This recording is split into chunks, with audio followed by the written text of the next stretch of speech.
Christians, it's got to be done. We really need to have a conversation about this subject of the Great Tribulation. Now, I treat this subject very often, in whole or in part, depending on the context of the variety of messages that I intend to convey, that I often convey. But there's one doctrine that I find myself repeatedly having to deal with, which is this idea of the Great Tribulation. Now, I'm not one that tries to present this message, or any message for that matter, and then try to build up into some great climax and, the whole gotcha point, the punchline, especially when it comes to social media, because so many people today have the shortest of attention spans, and people are not very intellectually astute, and therefore not willing to hang on to things to hear a complete argument.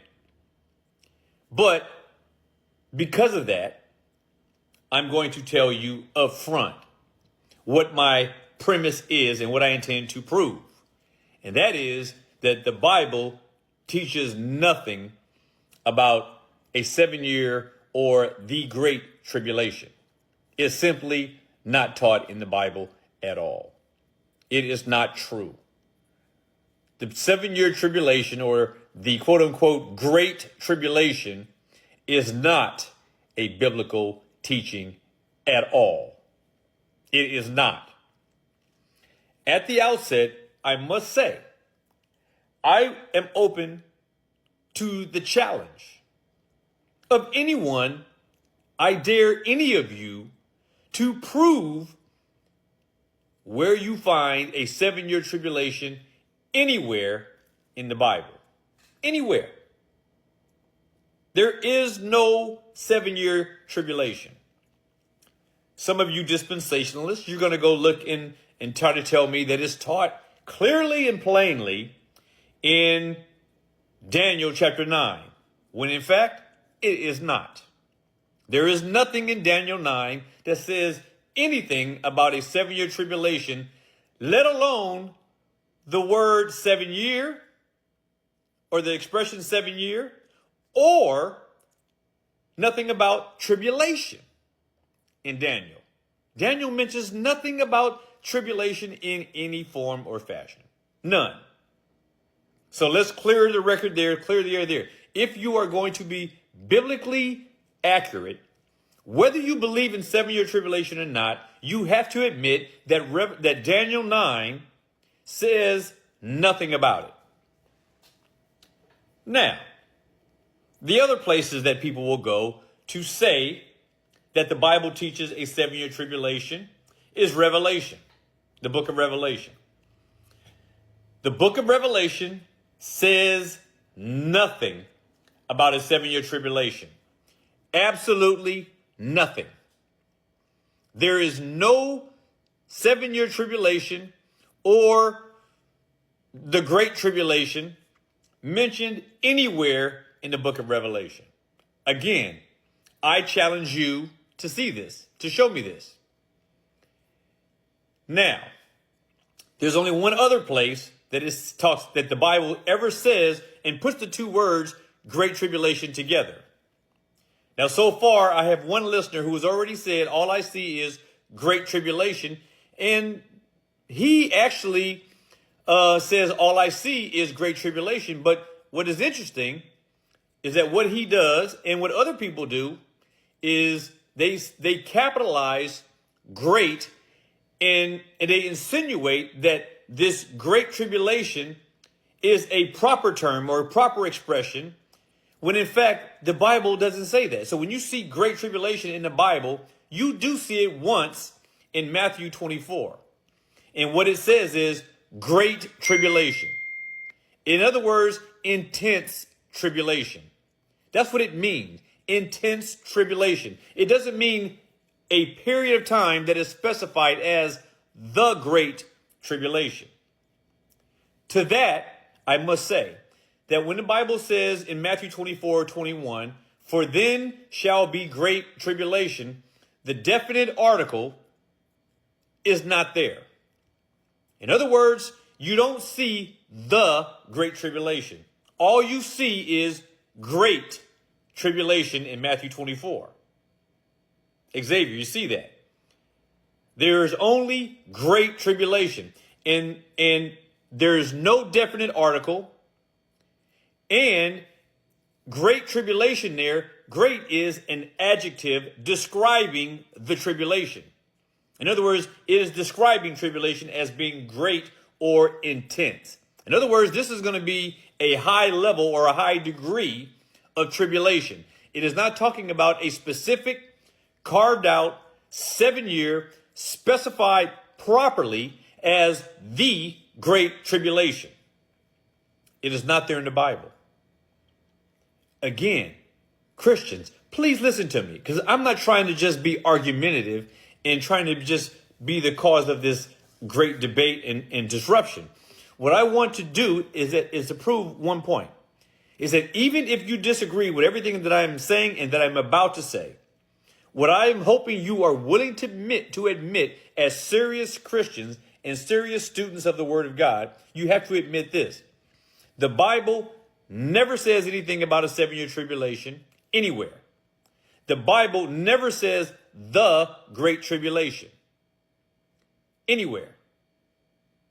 So, like my friend File Note Not Found says, is telling me to just stop. No, you just stop.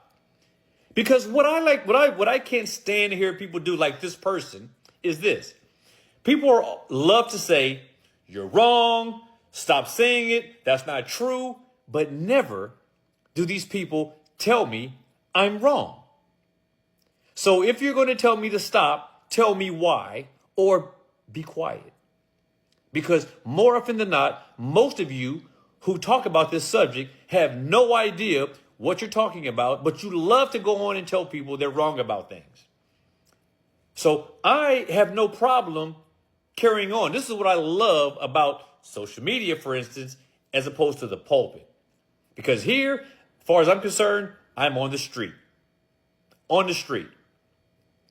I don't have to be pulpit correct. I can tell you straight the way that it is. And I can offer you the opportunity to be straight with me. So if I'm wrong, show me where and how. But you won't be able to do it because it's not there. And I've had this challenge for over 35 years, and no one has been able to do it, and they can't, and they won't even try. But let's take a look at one of the most prominent passages, which is the only passage that mentions great tribulation, and that is in Matthew chapter 24. And in Matthew chapter 24, starting at verse 15, Christ says, when you therefore see the abomination of desolation spoken of by Daniel the prophet standing in the holy place, whoever reads, let him understand. Then let them which be in Judea flee into the mountains. Let him which is on the housetop not come down to take anything out of his house. Neither let him which is in the field return back to take his clothes. And woe unto them that are with children or pregnant, and to them that give suck in those days. But pray that your flight be not in the winter, neither on the Sabbath day. Here it is, verse 21. For then shall be great tribulation, such as was not since the beginning of the world to this time. No, nor ever shall be. In other words, in terms of intensity, this tribulation will be the greatest that the world has ever known. And so what I am positing to you is that what Jesus is talking about has already taken place. And this took place with the invasion of the Roman armies into Jerusalem in 70 AD and destroyed it, razed it to the ground, completely destroyed it. The end of the Jewish economy, or that Jewish state that was led theocratically by God, that ended. Evidence of that still remains today. How do I know? There's no temple in Jerusalem. There's no sacrifices that are being offered. None of the 600 plus laws, ceremonial laws that were given to Moses are being observed. Nothing that the Old Testament teaches us about what the Israelite nations did to observe their worship of God, none of that exists today. None of it. It is all gone. All of that was destroyed. So when you see in when you see in Matthew 24 verse 15, Jesus says, when you therefore see the abomination of desolation, spoken by Daniel, standing in the holy place, whosoever reads, let him understand. So Christ is saying this, that the abomination of desolation is coming. And he tells the people that he's talking to at that day, when he's speaking here in Matthew 24, he says to them, those people then yet alive, his people, he tells them, when you see the abomination of desolation. And then everything that follows, he is talking about something that the people of his day, in general, they will see it. Now, so many of you like to say, no. Now, so many of you like to say, no. What Daniel spoke about skips over what the people of Israel's day did see, skips over that, doesn't acknowledge that, and goes beyond that to a day where most of you say Christians won't even be here because of a pre-tribulation rapture, which makes no sense. So what you'd have to say is that if you believe that the 7-year tribulation is a true teaching of the Bible and that it hasn't happened, but that is future to us, so much so that even Christians today won't be able to experience or see it because they will be gone, then who is it that will see this? You've missed the whole point. And I can tell you right now, because later on, we're told by the Lord himself in verse 34 of Matthew 24, Jesus said this, verily, verily, I say unto you, this generation, in other words, the generation that was then in existence when he was talking, the generation of people he was talking to, in verse 34 of Matthew 24, the Lord says, verily, I say unto you, this generation shall not pass until these things are all fulfilled. This is what Jesus says. So either the great tribulation spoken of in Matthew 24 has already passed, or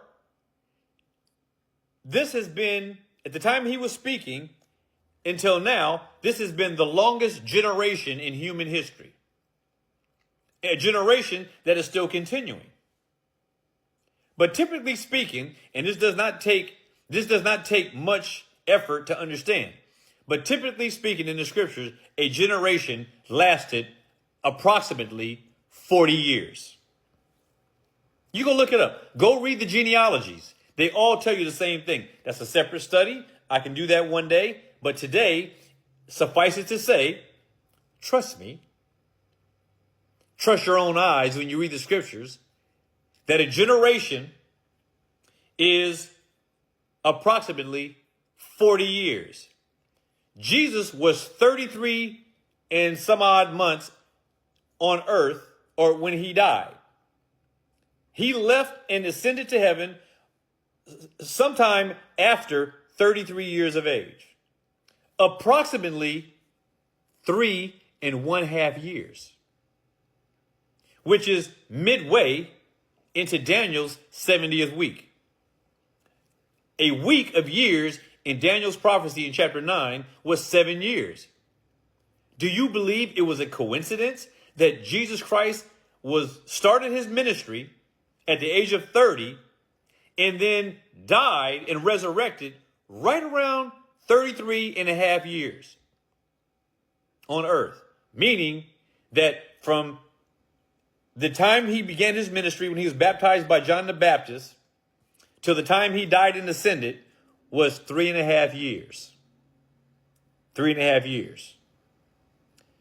Which corresponds perfectly to the dispensationalist perspective of the first 3.5 years of the so-called 7-year tribulation period. But no, you skip the ministry of Christ. You skip that in your view of eschatology. You skip that view and you say, no, that corresponds to a 7-year tribulation that is going to be in the future, and that will happen when Christians aren't even here anymore. But Jesus, when he was telling the people of Israel, when he was preaching in Matthew 24, he tells them that you are the generation that is going to see the abomination of desolation, or the abomination that makes desolate. What is it? What is the abomination that makes desolate? It is the Roman Gentile armies going in to the temple in Jerusalem and destroying it. They destroyed and leveled to the ground the entire Jewish system. Destroyed. All the genealogies, all of the pedigrees, all of the genealogies that talk about who belongs to which family. This is why the Bible, this is why no one can say that they belong to any tribe of Israel. No one. No one can tell you that they belong to the tribe of Judah or Dan or Naphtali or Benjamin or Manasseh. No one on earth can say that they belong to any tribe of Israel. No one. Why? Because the Romans went in there and destroyed it. Now, remember, I told you that a generation is 40 years. And Jesus said that this tribulation spoken of in Matthew 24, verse 21, Jesus said in verse 34 that this is the generation that would see these things happen. And that means that sometime after he says that, within a 40-year period, the fulfillment of this tribulation would take place. Now, think about this for a second if you're paying attention.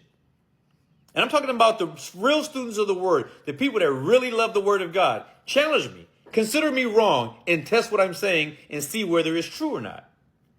Jesus began his ministry at 30 years old.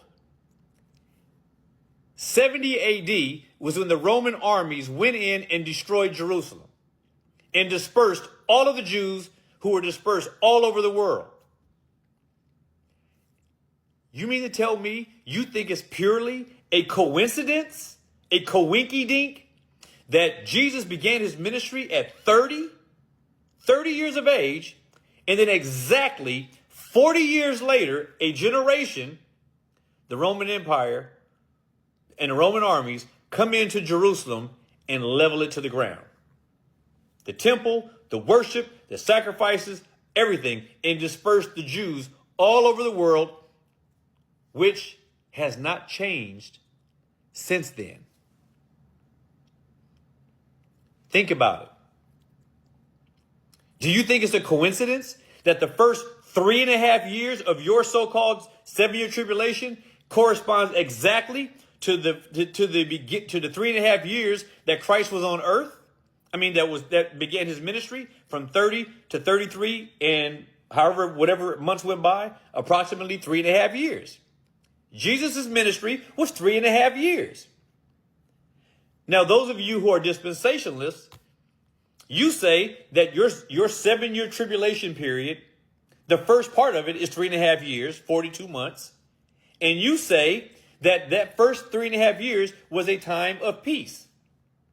Jesus Christ was the Prince of Peace, and he preached his gospel of peace from 30 years old to 33.5 years old, 42 months.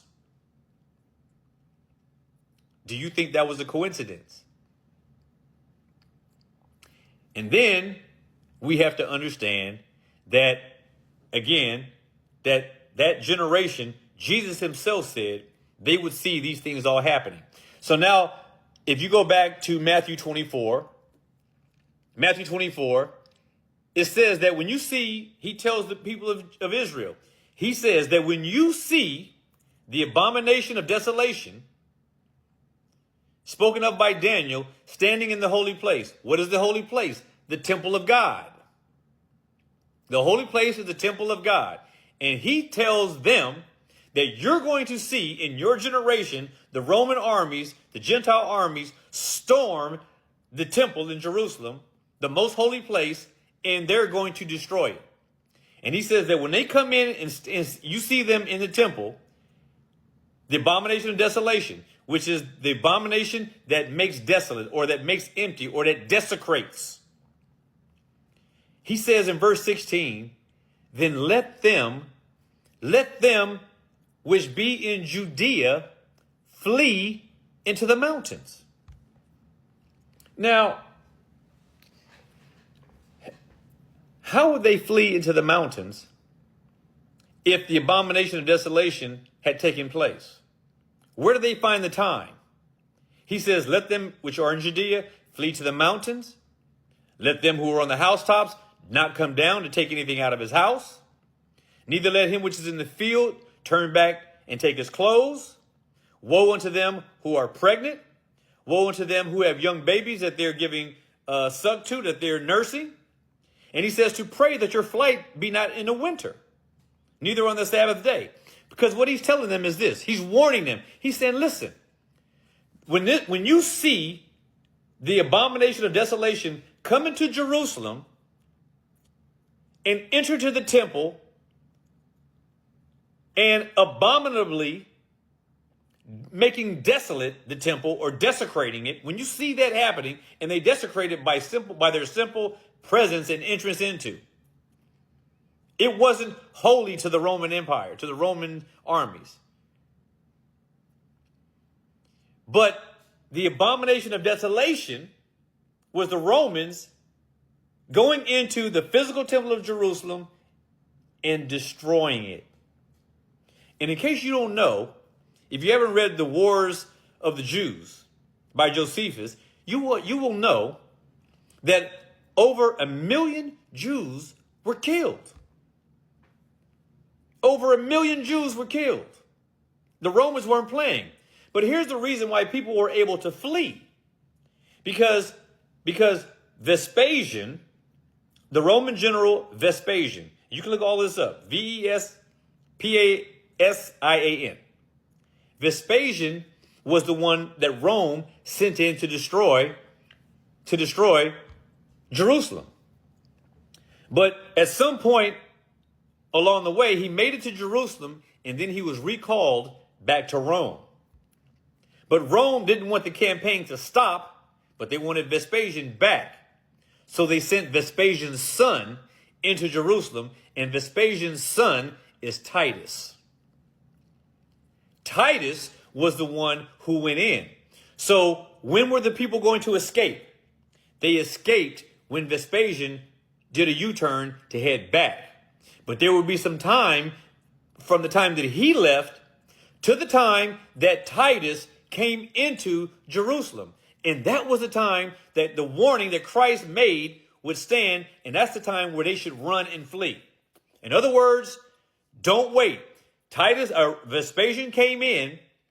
He got recalled. So you know that what's about to happen is going to happen because Titus was on his way.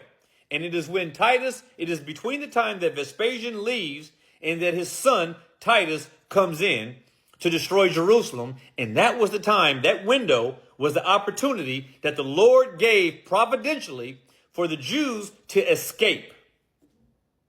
And so he says at this point, when you see this happen, when you see Vespasian come in, he turns around and leaves.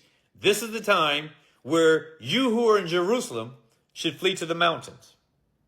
When you who are in your housetops should come down and don't take anything out of your house and leave. If you are in the field, don't come back into the city to get your clothes and your things and your photo albums and whatnot. Get out. If you're in the field, don't return to take your clothes. And he says, but woe unto you. Woe unto you who are with children and give suck in those days, or are nursing your children. Pray that your flight be not in the winter or neither on the Sabbath day. Women were going to have a hard time, and people that had children, young children, were going to have a hard time because it is hard to try to take your children and get out of town before the Romans come in and start killing people, which is what was going to happen and which is what did happen. So he says, pray that your flight be not in the winter because that is also going to be a time where it's cold and it's just harder to get out. And then he says this, because at this time, because he's telling them, when you see this happen, get out of Dodge immediately. Don't look back like he told Lot's wife. Don't look back. Don't go get your clothes. Don't get your stuff. Don't get your tent. Don't pack your jewelry. Don't do any of that. When you see the Roman armies come into Jerusalem, leave. Immediately leave. All right? And then he tells them why. Why should you leave with such haste? Why should you leave with such urgency? He says, because then there shall be great tribulation, such as was not since the beginning of the world until this time, nor shall ever be. This is what Christ is saying. This is talking about something that is historical and that has already happened. And the Roman armies went into Jerusalem and decimated it. And all those people who either didn't leave or who didn't get away. You know, let me give you an example. In our country, here in America, like all other countries, we can experience some very tragic times, especially when it comes to the weather. Hurricanes and tsunamis and all these kinds of things that take place. In America, we have hurricanes and we have earthquakes and whatnot. And so often, and I know because I used to live in Florida. And one of the things that always happens, particularly in Florida, is that people, when a severe storm front is coming in that has the potential to be seriously destructive, tornadoes as well, you hear the news people telling everyone to get out. Leave. Leave. Get away from here because it is going to be destructive. What do people always do? I have nowhere to go. Where am I going to go? Or they run back to the house. I got to stay in my house. They don't want to leave. Or they tell you they can't leave because the traffic is so bad. All kinds of reasons. And no matter what happens, we see a serious and significant loss of life because people don't heed the warning. Christ gave Israel the warning in Matthew 24, and he said to leave when you see the abomination of desolation happen. And not only did he warn them, but he says, listen, I'm going to providentially give you a warning so that you understand that when they get there, I'm not going to let them to destroy you immediately. I'm going to have the first general turn around and leave so that you have a window of opportunity before they send his son in, Titus. So providentially, Christ gave them the perfect way out. And yet over 1 million Jews were killed by the Roman armies that went in spite of this warning that we see here in Matthew 24. And this whole scenario is a scenario that so many of you are saying never happened. Well, let me clear that up. I apologize for that. You don't say that never happened, but you say that this great tribulation that is spoken of here is going to happen in the future. But you deny